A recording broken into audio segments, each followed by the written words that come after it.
શું થઈ રહ્યું છે દેવીમાં? શું આ કોઈ આપશુકન છે? નહીં દેવીમાં, નહીં. હવે એવું કંઈ કર કે ઘરમાં બધાને શાતા વળે.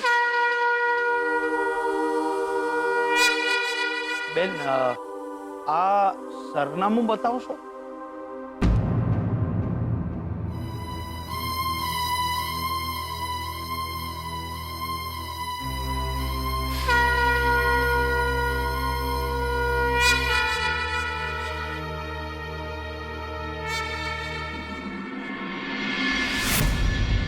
માસી ચાલો.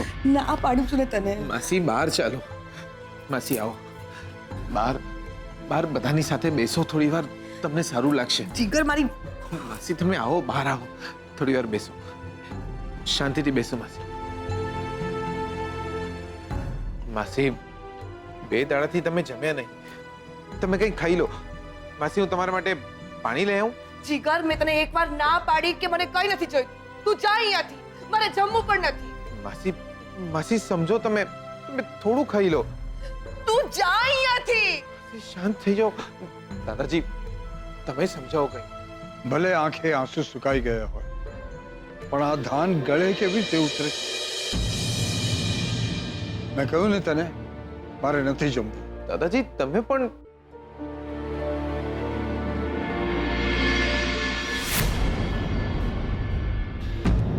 જીવન એક રંગમંચ.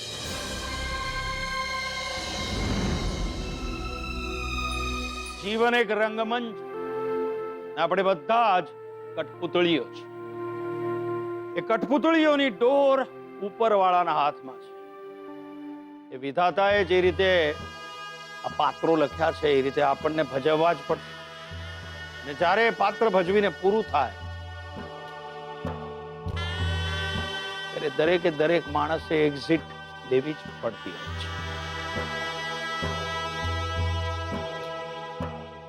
દુનિયાના તખ્તા પર આપણે બધા જ નટ બનીને આવ્યા છીએ. વિધાતા જેવો તો લેખક નથી અને ભગવાનથી મોટો કોઈ ડાયરેક્ટર નથી.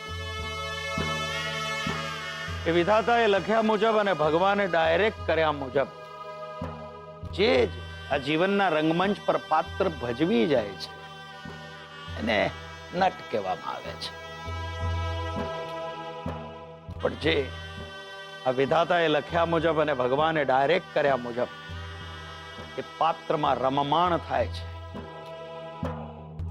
એ પાત્રમાં આત્મા પરોવી દે છે, એ પાત્ર જીવી જાય છે, એને નટ સમ્રાટ કહેવાય છે.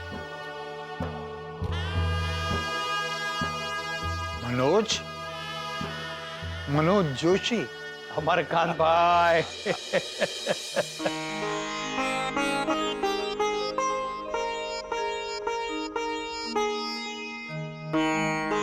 કેમ છો?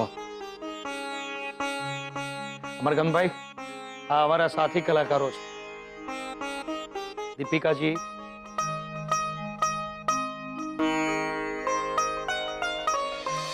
અને આ તસ્નીમ. અમરકાંતભાઈ હું વર્ષોથી ઓળખું છું. એમ વડોદરા આવ્યો તો એકચ્યુઅલી અમારી આખી ટીમ આવી છે. અમારી એક નવી ફિલ્મ આવી રહી છે નટ સમ્રાટ. એના પ્રમોશન માટે વડોદરા આવ્યા હતા. અમરકાંતભાઈ પ્રદ્યુમ્નના સમાચાર જાણ્યા મેં, એટલે સ્વીટુ એ બધી વાત કરી.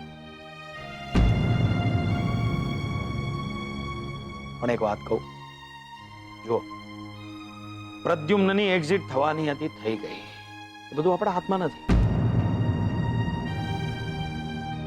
તમારે તમારો રોલ ભજવવાનો બાકી છે. આ બધાને સાચવવાના પડશે. અંબિકાબેન, રંગમંચ પર અભિનય કરવા કરતા જિંદગીના મંચ પર અભિનય કરવો વધારે અઘરો છે.